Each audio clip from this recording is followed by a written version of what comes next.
Nobody other in this world.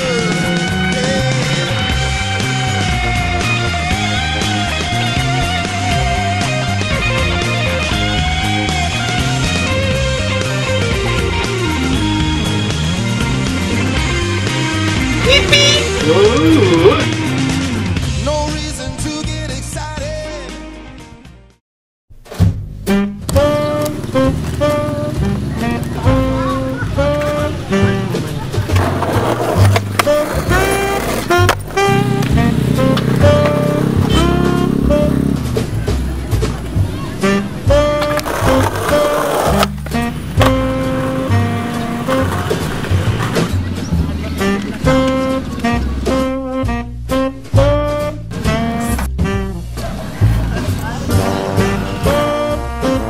Sige, gusto mo ba ng adventure?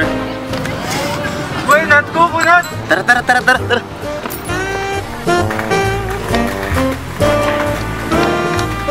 Tol, ano yung gawa ngayon? Ano yung gawa? Inahanda ko yung skateboard. Parang nagpapatahap ka lang sa ginagawa mo ah. Hindi ah. Ito yung skateboard. Siguro alam nyo to, pero yung iba hindi. Ito yung deck. Okay. Yung inaapakan na mayroong grip tape na parang sandpaper. Okay. Ito yung tracks. Ito yung deck, di ba? Ito naman yung mga tinatawag nilang... Hindi nila alam yan. Wala yung pake, yung mga Ito yung tinatawag nilang hardware na Hindi naman nagkukonekta. sila skater. Nagkukonekta sa tracks at saka Hindi sa lahat ng nanonood skater. Walang pakialam yan. Ito yung wheels.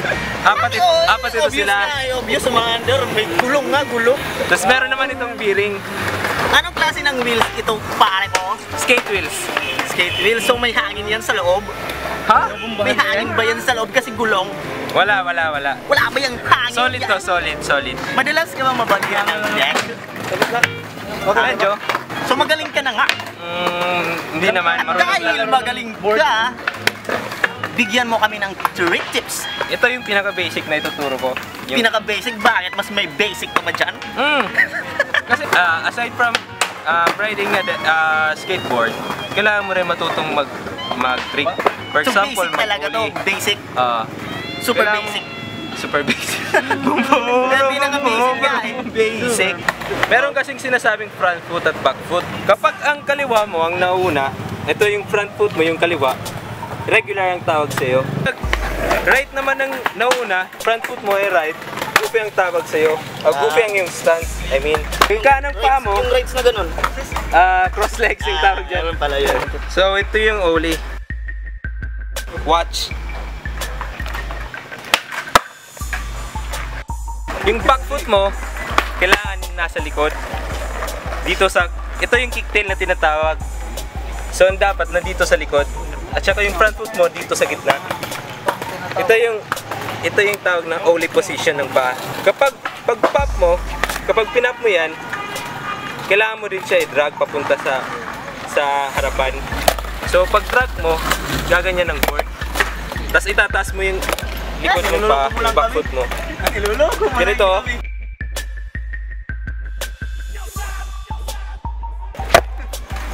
Yun yung ollie. Dapat nagra-rides ka papunta sa harapan. Dali lang naman yun eh. Ganito. Sa tingin ko nakinig ka naman kanina. Medyo. So ngayon, ilagay mo na yung paa mo dyan. Sa tingin ko kailangan straight mo yan, straight. Ganun. Ito, ilagay mo sa likod. Doon. Dito? Hindi dito! Yan. Tapos ipapop mo at saka i-drag mo. Pop ito, drag dito. Hindi! Doon yung pop, dito yung drag. Yun! Yan? Oo. Yan? Ngayon, kailangan mo na lang ng konting practice. Okay? So, Tibay na dibdib. Tibay na dibdib.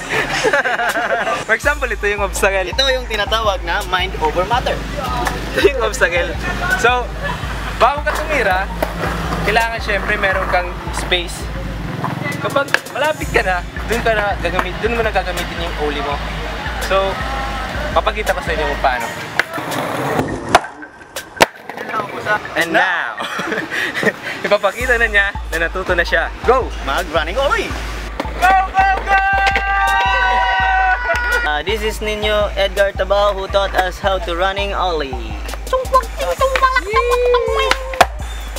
You're watching Hippie. Sud.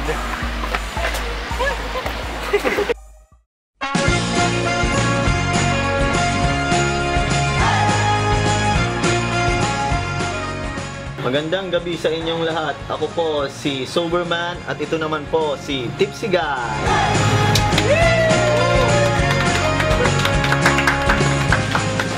And please let us all welcome Manonolet Songorio.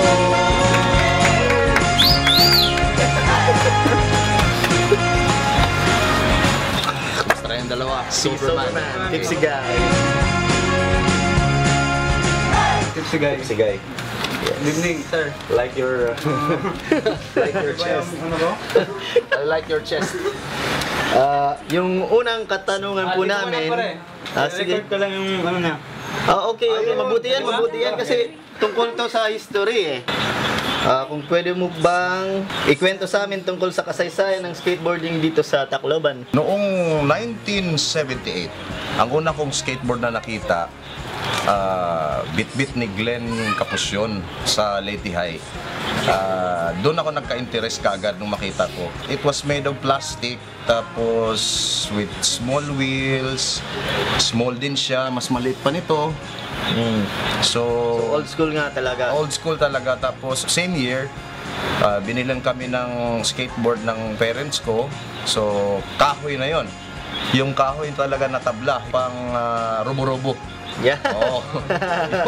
Pangdigmaan. Yan, oo, Yan, pangdigmaan. pangdigmaan. Oo. Hindi ko makakalimutan yung brand ng trucks noon is J-Hua.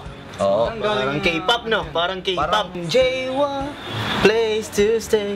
Get your booty on the floor tonight. Make my day. Oh, parang J1, ganyan. Oo. yan, oh. Tapos, Yan.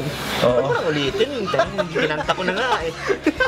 Yung pangalawang katanungan ko eh, ayon to kay Tipsy Guy, no? Tipsy Guy. Yung mga impormasyon na nakukuha, mga chika-chika, chismis, Nagre-research pala ito, mga bakla. Yan.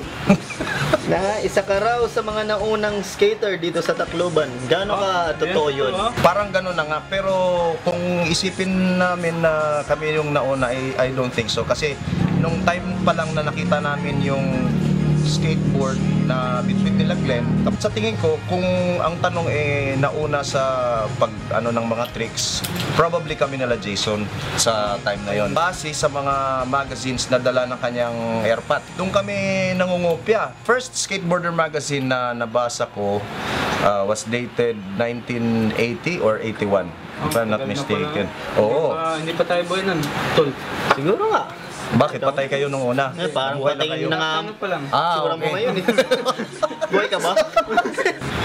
Maliban po sa'yo, sino pa yung mga ibang skater dito sa Tacloban na kilala mo? Si Jason Garrido, isa yan. Jason Garrido is now the owner of Bukid Outdoor Shop, an entrepreneur.